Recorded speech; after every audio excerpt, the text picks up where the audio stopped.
With us. Joining us on the show today via Zoom is the Minister of Foreign Affairs, Mr. Jeffrey Nwamini. He'll be giving us updates on the evacuation of Nigerians in the war-torn Sudan and so many other burning questions Nigerians have concerning the Ministry of Foreign Affairs. Welcome to the show, sir. Thank you very much. It's good to have you. So you can join the conversations on the numbers on your screen. It would be great to have that 08127053687, 09139076694. You can also tweet to us at TVC Connect. Please hashtag YourViewTVC so we can read your tweet. Now, sir, let's start with those who have come back. We're having various figures in the newspapers. Could you give us an accurate number of the numbers of Nigerians that have returned and also those who, for whatever reason, have been unable to be evacuated from Sudan?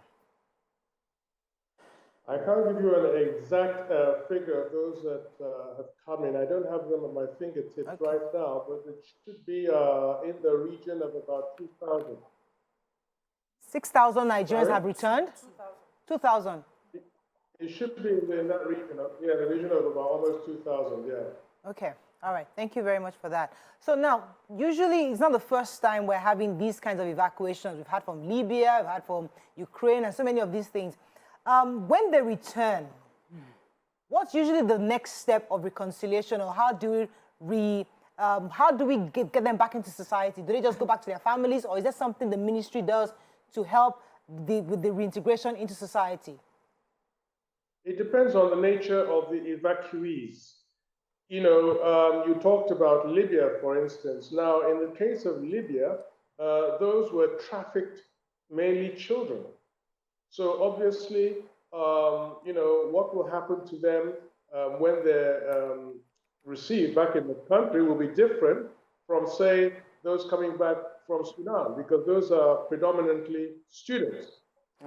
So the ones from Libya, for instance, you know, the young children, they were taken over by NAPTIP. Sorry? Okay. All right. They were taken over by NAPTIP, received them, and NAPTIP has a comprehensive program on the reintegration of trafficked victims. Right. So that process was different. They go into rehabilitation and you know, and so forth, and it's a longer process. From Ukraine, for instance, you know, these were just people. A lot of them were mainly, again, students. Some of them, so those that came back were obviously very keen. So they were independent. You know, their families were around to see how they could continue their education.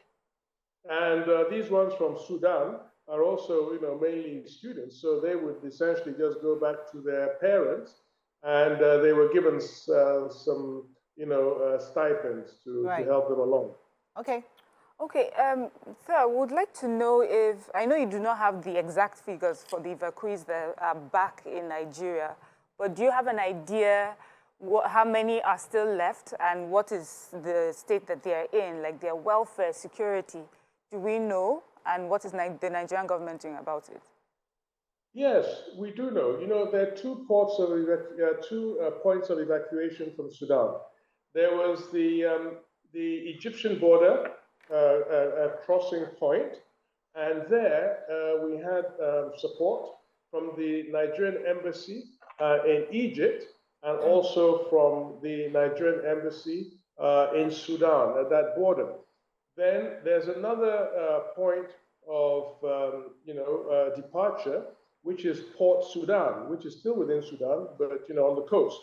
And there we have you know, Nigerian officials from the embassy, from the Nigerian embassy in Sudan, and so they're being looked after at those two points. You know, facilities are available, you know, for feeding, and of course, it's not going to be a five-star hotel, you know, environment, but you know, but we try to make it as comfortable as possible, pending the evacuation. Okay, so I wanted to find out if the Nigerian embassy had the total number of Nigerians in Sudan prior to this evacuation situation. Well, they will not have the exact number of Nigerians in Sudan. They will only have the number of Nigerians that have registered with the embassy. And so when the evacuation process commenced, the numbers that we were given and the preparations that were made were for 5,500 Nigerians. Okay, great. All right, okay. Okay, so I wanted to ask you concerning the bit of controversies around the students being stranded at some point in time, the fact that he said the money did not get to the bus drivers. Then there was also the case of some people feeling like they didn't have their documentation, and then they were not allowed to get into Egypt. Would you please explain, was it true that the bus were not paid and that caused them to be stranded within the desert? And what could have happened that they didn't get the documentation necessary to get into Egypt? Okay, well, regarding the transportation, you know, the embassy was dealing with, you know, with two business people, entrepreneurs, you know, who own the buses. Now, two other countries, African countries, in fact, that were also trying to get their people out of Sudan, they had paid some transporters, and the transporters did not deliver on the buses, and disappeared with their money and created a crisis situation for those two countries. So we learned from that, and our embassy in Sudan then decided that it would be too risky to give them all the money up front, because they did not want what happened to these two, in fact, West African countries, to happen to them. So they tried to negotiate it with the owners, you know, to give them a certain percentage up front, and to pay the balance when they, you know, deposited the, you know, the students and others at the border with Egypt. And so this was what was agreed. Right. And, you know, and then so the drivers are not the people that were given the cash. They are employees of the transport owners. So, you know, it was really between them. So they now get into a situation where they're now claiming that, oh, that they haven't been paid the money and so forth. Right. So, so they reneged on the agreement that was made. And so we now had to start, you know, as it were, running helter-skelter to now raise the fund and make that available. And it was not a very easy process, you know, because you can imagine, they said no more transfers to Sudan. They couldn't access the money there. So it had to be paid in Nigeria, in, you know, in Naira. So it was quite a complicated process. Wow. Right. Right. One more Let me ask you something, because my worry is that this is not the first time we're having to evacuate Nigerians, and we hear something always happens. So is there like a standard of operations that the ministry has learned from all these various evacuations that will make it seamless going forward? Because I would like to have an idea, some of the lessons you've learned, some of the new policies you're putting in place, because when this has happened, there's got to be an easy way. It seems like other countries seem to have this already practiced and know what to do to evacuate their citizens. What have we learned, and how do you think we can do it better going forward in case this kind of situation happens again in any other country across the world? Well, you're completely wrong when you say other countries have it done and do it seamlessly. In Sudan right now, a lot of countries are still facing problems. Countries like the United Kingdom, if you were reading the UK media, you would have been hearing about all kinds of UK nationals stranded in Sudan, complaining that they have not been airlifted, they've been abandoned by the government. And that was a situation with so many other countries in the Sudan. So I think it's not true to say that somehow all the other countries have got it right except for Nigeria. The other thing is that each evacuation situation is different and presents completely different challenges. And there's no way you can, you know, foresee and prepare for them. You know, by their very nature, an emergency is something that is unforeseen. So in Ukraine, for instance, we didn't have any, I mean, you know, it was a war situation. A lot of countries did not believe that the Russians would invade, you know, and then when it happened, of course, there were very long distances.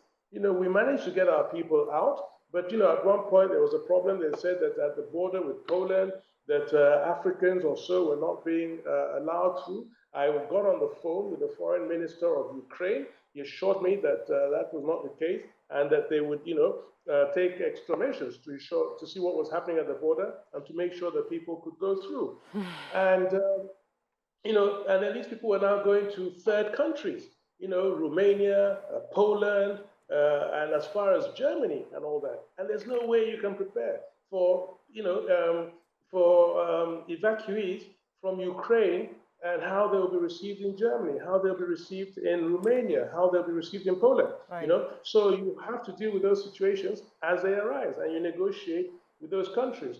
With Libya, we had to negotiate, you know, to get the children out when we wanted them out at that moment.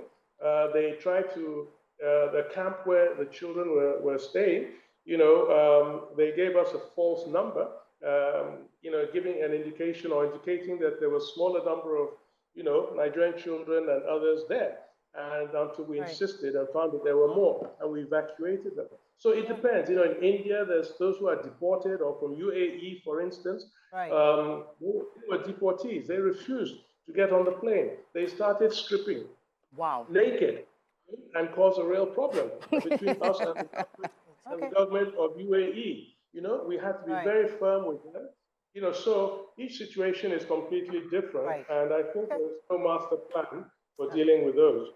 All right, let me go on a quick break. When we come back, a guest with us, and Mariam had a question for the break. Go ahead. Yes, so it's still on the controversies. So there was this video that went viral, and it showed the evacuees. They were at some sort of accommodation, and it was in a deplorable state. And it garnered a lot of conversations. We had a few people who thought they were being ungrateful. This is a war situation. They should take what they should take. But then, you know, there are other people who said that even if it was such a bad situation, there should be dignity in the way that they were housed. So I'd like to ask you, were they being ungrateful, or you think someone dropped the ball in getting them proper and decent accommodation? Well, there's no, I don't know where I haven't seen the video myself, but, you know, there's no accommodation in Port Sudan. It's a port area, you know, where ships come and dock and take people out. There's no accommodation there. At the Egyptian border, you know, there's no accommodation there. So I think, you know, it's not as if you have, you know, hotels and things all along those points. You don't. So I think the question of, you know, accommodation at those evacuation points just don't arise. It was the same situation for all the other countries. You know, if you saw the pictures of in Port Sudan, you know, you'll see, you know, thousands and thousands of people waiting to be evacuated by sea, actually. And, you know, in the kind of situations in which you find, you know, refugees who are fleeing a crisis, you know, very often in the desert and you know, desert areas. So, you know, I really can't see what the expectations could be, or what could have led to the expectation of, you know, good or bad accommodation. All right, let me come to the fact that in 18 days, this administration ends, and some would say that since 2015, it's been a roller coaster, especially for your ministry. Could you give us some of the high points of your work in the last 8 years, and some of the things you think you've done? Because we've seen quite a bit of things happen in this ministry compared to other administrations. What would you say is your high points, and what are those things you call your low points in the last 8 years? Okay, you know, we've had a lot of highs. I think in West Africa, for instance, we tried to entrench democracy on the continent, and you will recall in the Gambia, the dictator there, President Jammeh, didn't want to accept the election results, And, I wanted to carry on. And it was a murderous regime. And Nigeria took the lead in deciding to send out, to show some muscle, military muscle, and force him out of power. That was something that was welcomed, not just in West Africa, by the Gambians, but all over the world. And subsequently, as we chaired the ECOWAS, we intervened in a number of countries, like Mali and Guinea-Bissau. We stabilized Guinea-Bissau and helped to usher in the democratic, transition that they have there. And, very much welcomed by the West African region. So we played a very important role there. At the level of the, African Union, we had, also major successes. I mediated during some of the AU sessions between Morocco and the, Sahrawi Republic, Arab Democratic Republic, and, played an important role there. There was a time when the African countries wanted to pull out from the International Criminal Court. It was essentially Nigeria leading the way to stop that and say, no, that Africans require some oversight for their leaders and accountability for crimes against, the citizens of African countries. That was, I think, a major plus. During the COVID, we played a very important role in pushing the COVID response in the West African region with Mr. President as the champion for COVID for Africa. In the UN, we've been, very successful in getting, through the support we got from, as we campaigned for various candidates, get them elected, like Ngozi Okonjo-Iweala at the World Trade Organization against very strong opposition from the United States, President Trump's government at the time, and also Akin Adesina, president of the ADB. Again, the Trump administration wanted to block his return. But again, our diplomacy was able to carry the day and get him, a second term. And we got a very, important position at the African Union of Commissioner for Peace and Security, Political Affairs, Peace and Security Commission. And again, there was a lot of competition. And, those kinds of successes grounded on, very solid diplomatic work and, cultivating countries and pushing a strong diplomatic agenda. We're going to launch, I think, next week now. It's been some time in the making, but we have a unique thing for the first time, a help desk for Nigerians all over the world. So with a dedicated number, with a team that will be working, 24 hours a day, 7 days a week, where Nigerians can call in for, emergency or information or anything they want. Anywhere. Yes. As a follow-up to this, I mean, I'll let the ladies ask a few questions, but what you just said now makes me proud as a Nigerian that we actually are big brothers to our brothers across the nation, from what you've just done in Morocco and Guinea-Bissau. And Nigerians don't have this information. I mean, we hear it like a flash in the pan in the news, but how come your ministry haven't made it a focus to understand the big brother role we actually do play? Because I'm hearing this for the first time. I have an idea of it, but many Nigerians don't even know the kind of work we've done to entrench democracy across Africa, the kind of work to support during COVID, the kind of diplomacy and advocacy we've done to protect our own. Nobody knows this information. How come we're not pushing more of this out to Nigerians? Why are we waiting until the end of the administration to start talking about it? No, not at all. It was very clear when it was happening. It was announced that, his president was champion for COVID in West Africa.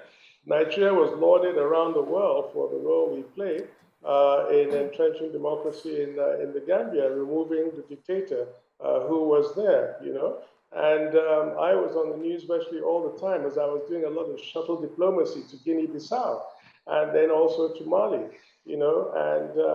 our reports from Addis Ababa on the roles that we're playing at the AU is there. I think people hear what they want to hear. I mean, I'm speaking to you about it now, but only the people who are listening to TVC will hear what I'm saying. Others who are not listening to this program will not know. So, this is just the way of news. There's no one place where you can put news and everybody will hear it. So there are a few things on the international scene that is still, it still seems like Nigeria hasn't properly established a few appropriate relationships. I know that this might not be a question for you. It might be more applicable to the immigration, but someone posted yesterday about the fact that the expired passport, she wasn't allowed to board Qatar Airways from India because she had expired Nigerian passport, even though she had a valid US passport.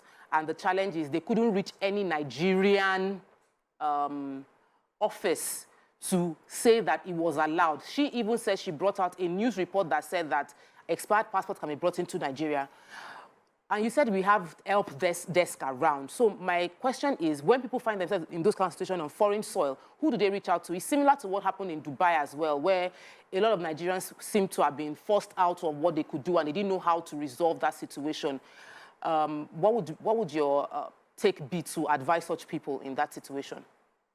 Well, obviously, the embassies, that's what embassies are there in these countries for, and consuls general.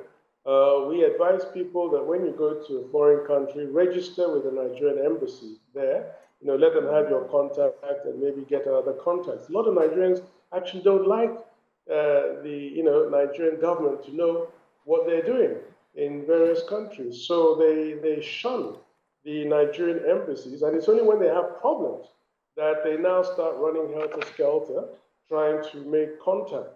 But otherwise, they don't make contact. But as I said, it's next week that we're going to launch this help desk, actually. It's taken a bit longer than we had planned for the launching, but we believe that it will be a game changer for those kinds of situations that you talked about. Right. Okay, you know that we have Nigerians almost in every part of the world.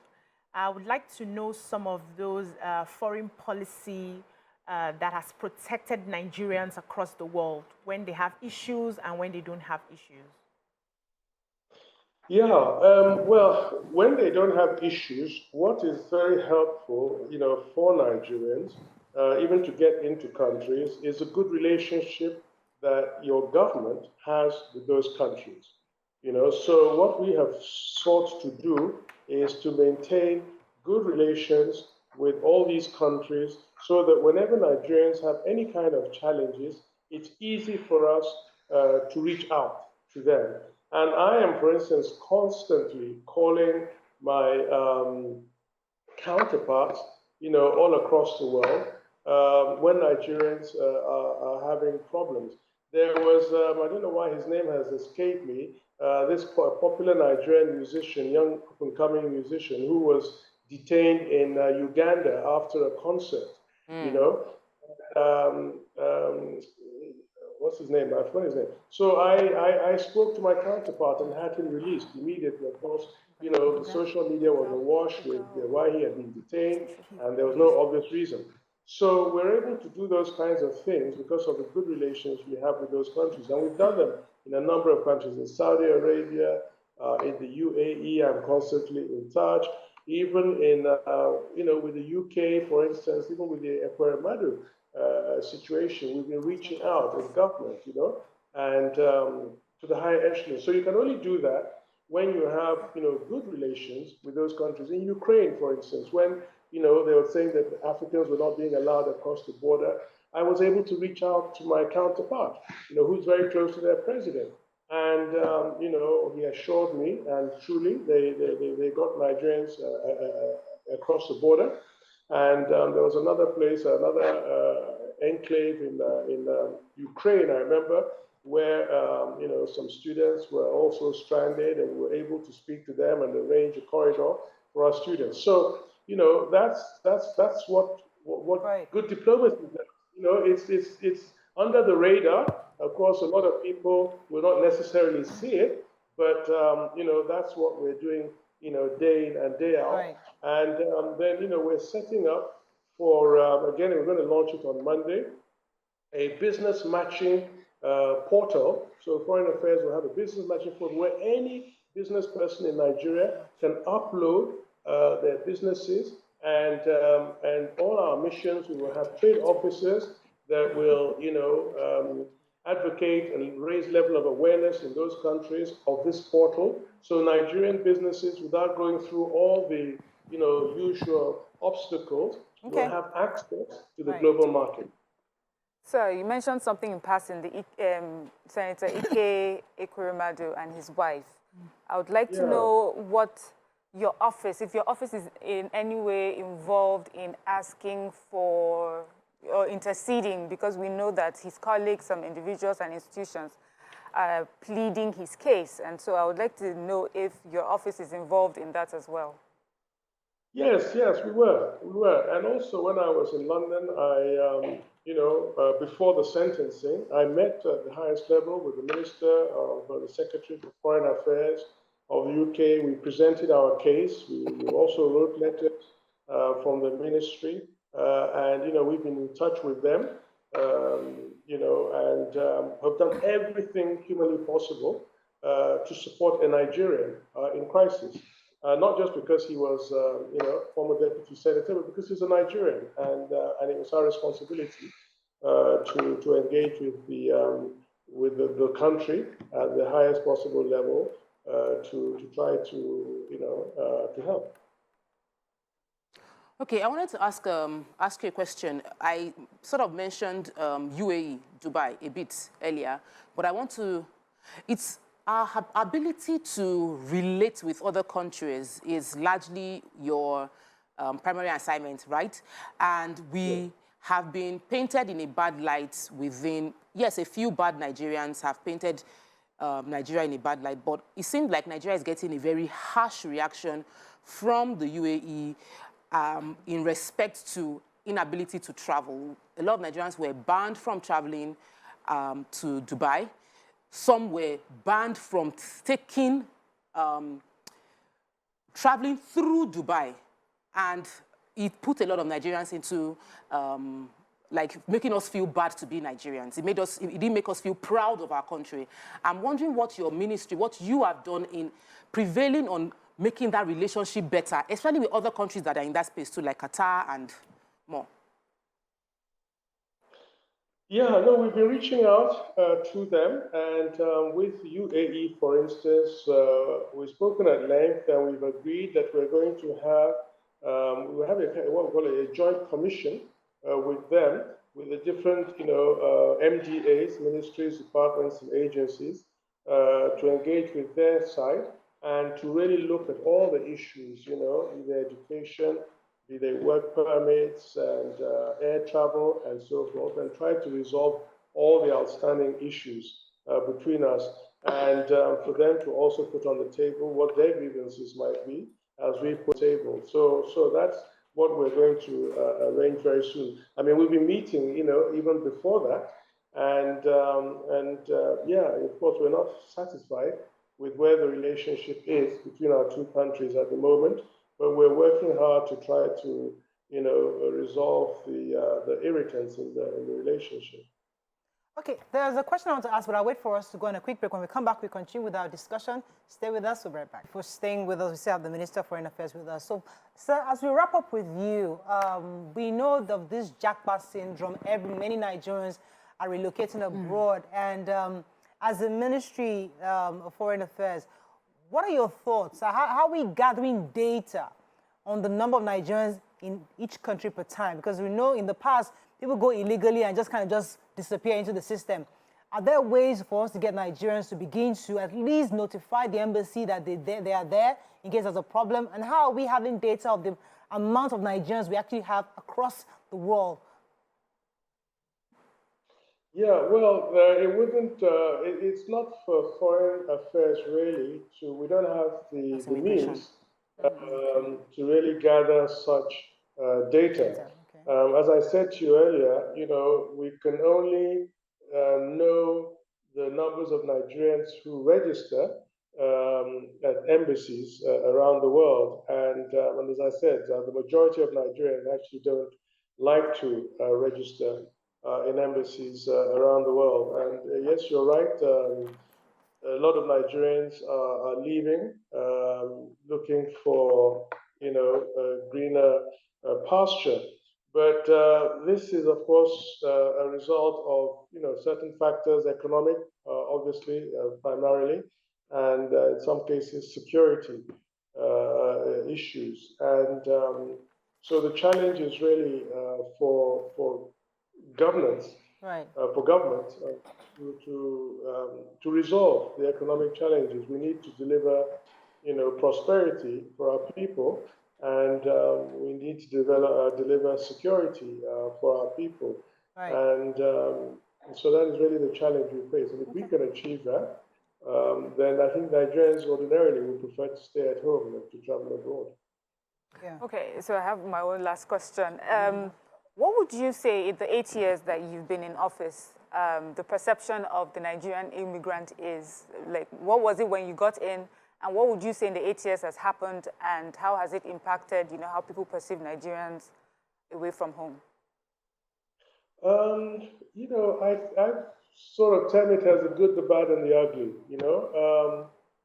I think Nigeria has a strong brand in a number of areas, sports, culture, academia, and there are a lot of, famous Nigerians, and, Nollywood, and of course the music industry. So those are strong Nigerian brands that project a very positive image of Nigeria. But, there's another kind of a taint on that brand with, the frauds. Nigerians very often associated with frauds. It actually started, you remember, with those, letters inviting you, asking you for your bank accounts and things. Those are known as, Nigerian fraudsters. And then also now in the drug business, Nigerians have unfortunately also being identified more and more with that. So, and, human trafficking and, trafficking girls for prostitution and things like that. So it's the good and the bad, Right. We have a good brand, and then we have also that, those activities that are also giving us a bad brand. So as we wrap up, a final, before I let you go, BC said something earlier that Nigerians travel all over the world. Are there countries you categorize as somewhat unfriendly, where you say Nigerians, beware, we don't have a relationship with these guys, so don't go. If you're going there, either you're on your own or make sure you protect yourself? Because are there countries would you think are somewhat unfriendly that we should be careful of when we travel? So I lost you there, but now I hear you. What was the question? I was saying that are there countries that you may categorize as unfriendly? Countries you probably assume they're not very, we don't have very good diplomatic relationship with, and Nigerians should be careful when they go to these territories or these countries. Would you think are there countries like that? No, I wouldn't say so. And I would say that that's one of the good things about our democracy, our foreign policy, that there isn't any country that I can say is hostile to Nigeria and Nigerians per se, So I can't think of any country that I would say was hostile to Nigeria. And I think that's a major achievement. All right. Okay. So I think that's all we can take on this. Thank you so much, sir, for joining us. And we wish you all the best. 18 days left. What are you doing these last 18 days? Are you just hanging out, or if you're traveling, or what exactly? What are the plans? Even after the... I'm packing. You're packing? Oh, nice. Have you done your handover notes yet? Of course. Yes. Oh, great. Fantastic. Well done. Well done. All right. That's all we can take on this segment. When we come back, it's Thursday, our Gistin Day. Stay with us. We'll be right back.